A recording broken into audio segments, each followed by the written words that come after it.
আসসালামু আলাইকুম। আজকে আমি আপনাদেরকে দেখাবো খুব সহজে ভুড়ি রান্না করার রেসিপি। তো ভুড়ি রান্না করার জন্য প্রথমে আমি ভুড়িটাকে বের করে ডিফ্রস্ট করে নিয়েছি।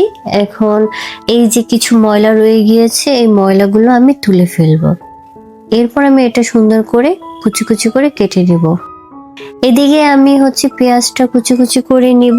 আমি এখানে দুটো পেঁয়াজ নিচ্ছি। আমি একটু পেঁয়াজ বেশি দিব, কারণ পেঁয়াজ একটু বেশি দিলে স্বাদটা একটু বেশি ভালো লাগে।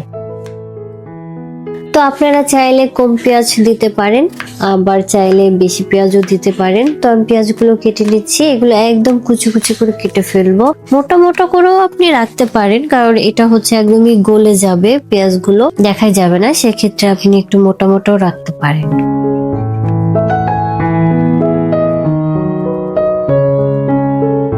এরপরে যে দেখুন, আমি ভুঁড়িগুলো পরিষ্কার করে কুচি কুচি করে কেটে নিয়েছি। তবে আপনারা চাইলে একটু বড় বড় সাইজও রাখতে পারেন। আমি একটু ছোট ছোট করেই কেটেছি। দেখুন, খুব সুন্দরভাবে আমি পরিষ্কার করে নিয়েছি, একদম পরিষ্কার হয়ে গিয়েছে।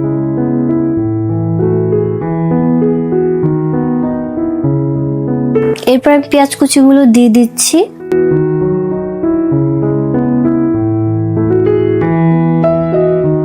তারপর আমি 2 চামচ রসুন বাটা দিব, 2 চামচ আদা বাটা দিব। আদা রসুনটা সম পরিমাণ দিতে হবে।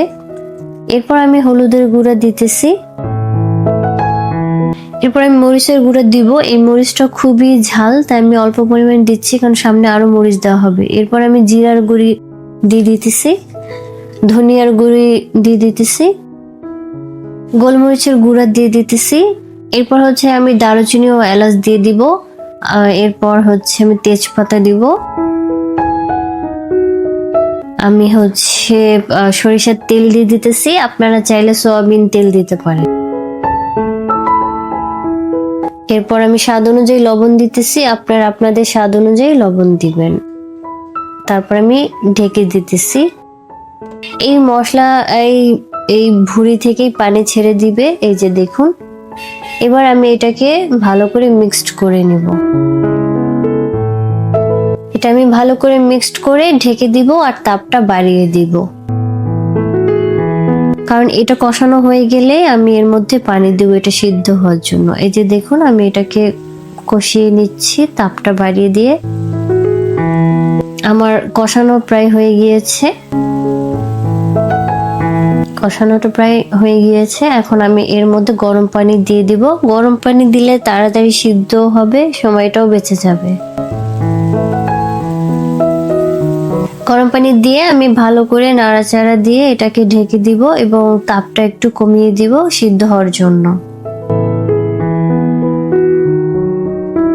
কিছুক্ষণ পর আমি এটা একটু ঢাকনাটা খুলে নাড়াচাড়া দিয়ে দেখতেছি কি অবস্থা, কতদূর।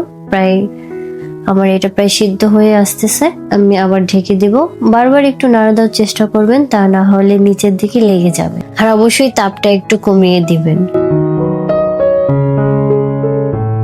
আবার কিছুক্ষণ পরে আমি আবার খুলে দেখতেছি নিচে লেগে গিয়েছে কিনা, আর এটা সিদ্ধ হয়েছে কিনা। এই দেখুন, আমার এটা সিদ্ধ হয়ে গিয়েছে।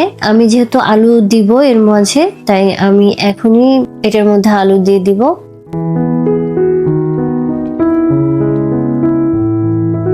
এখানে আমি আলুগুলো সিঙ্গারা আলুর মতো করে কেটে নিয়েছি, ছোট ছোট করে। এই আলুগুলো আমি দিয়ে দিব। আলু দিয়ে আমি আবার ভালো করে নাড়াচাড়া দিয়ে এটা ঢেকে দিব। এটা ঢেকে দিয়ে আলুটা সিদ্ধ হওয়ার জন্য অপেক্ষা করব। চুলার তাপটা অবশ্যই কমিয়ে দিবেন, এটা সিদ্ধ হলে হবে। এদিকে আমি মশলাটা তৈরি করে নিব। এখানে আমি বড় এলাচ, ছোট এলাচ, দারুচিনি, জিরা, গোলমরিচ ও লং দিয়ে দিতেছি। এই মশলাটা যখন আপনার ভুঁড়িটা হয়ে যাবে, এই মশলাটা দিবেন, তখন এই ভুঁড়ির থেকে অনেক সুন্দর একটা ঘ্রাণ আসবে, আর খেতেও খুব মজা লাগবে। আর এই মশলাগুলো একটু ঝাল হয়, এর জন্য আমি ঝালের পরিমাণটা তখন একটু কমিয়ে দিয়েছি। এখন আমি আবার একটু নাড়াচাড়া দিয়ে দিতেছি, যেন নিচের দিকে না লেগে যায়। এরপর আমি আবার ঢেকে দিতেছি এটা সিদ্ধ হওয়ার জন্য। এই দেখুন আমি এর মাঝে আবার একটু শুকনো মরিচও দিয়ে দিয়েছি। আর দেখুন এই যে আমার ভুঁড়িটা কিন্তু হয়ে গিয়েছে। তবে যারা একটু ঝোলঝোল খেতে চান তারা এই পর্যায়ে নামিয়ে নেবেন। আর আমি যেহেতু একটু ভাজা ভাজা খাবো তাই এটা আমি আরেকটু ভাজবো। আর ওই মশলাগুলো আমি গুঁড়ি করে ফেলেছিলাম, সেই গুঁড়িটা দিয়ে দিতেছি।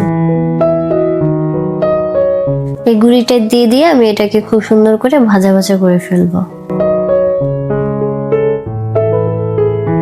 আর ভুঁড়ি ভাজা ভাজা খেতেই কিন্তু অনেক মজা লাগে।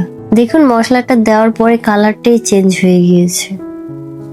দেখতে যতটা সুন্দর লাগতেছে খেতে তার চেয়েও বেশি মজাদার হয়েছে।